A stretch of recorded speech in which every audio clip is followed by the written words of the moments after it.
आऊज़ु बिल्लाहि मिनश्शैतानिर्रजीम बिस्मिल्लाहिर्रहमानिर्रहीम। शुरू करता हूँ अल्लाह के बाबरकत नाम से जो बहुत मेहरबान और नहायत रहम करने वाला है। दुआ है कि अल्लाह ताला हम सब को दीन और दुनिया की कामयाबी नसीब अता फरमाए और बीमारियों को अपने फजल व करम से शिफाए कुली अता फरमाए। बवासीर का इलाज आप खुद कर सकते हैं। अगर बवासीर खूनी हो तो कच्ची मूली का इस्तेमाल करने से खून आना बंद हो जाता है।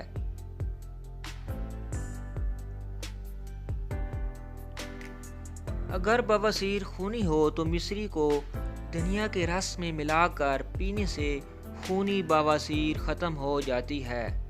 अगर बवासीर खूनी हो तो प्याज का इस्तेमाल कसरत करने से खूनी और बादी बवासीर में फ़ायदा होता है।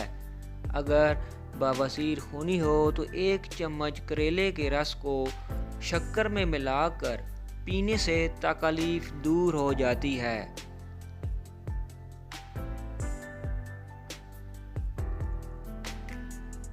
अगर बवासीर बादी हो तो चुकंदर का इस्तेमाल करने से बवासीर के मसे ख़त्म हो जाते हैं।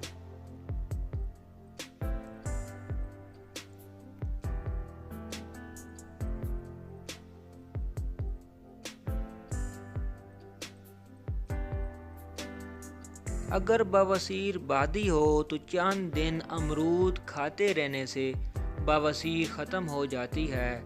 अगर बवासीर बादी हो तो सौंठ और गुड़ हम वज़न लेकर रोज़ाना आधा चम्मच सुबह और शाम को आप पानी के साथ इस्तेमाल करें। इंशाल्लाह आपको बहुत ही फ़ायदा होगा। बवासीर के हवाले से ये आपको चंद टिप्स दी गई हैं, इन पर आप अमल करें। इंशाल्लाह आप बहुत ज़्यादा इससे मुस्तफ़ीद होंगे। Subscribe my YouTube channel Hakimi नुस्खा 69। अल्लाह हाफिज़।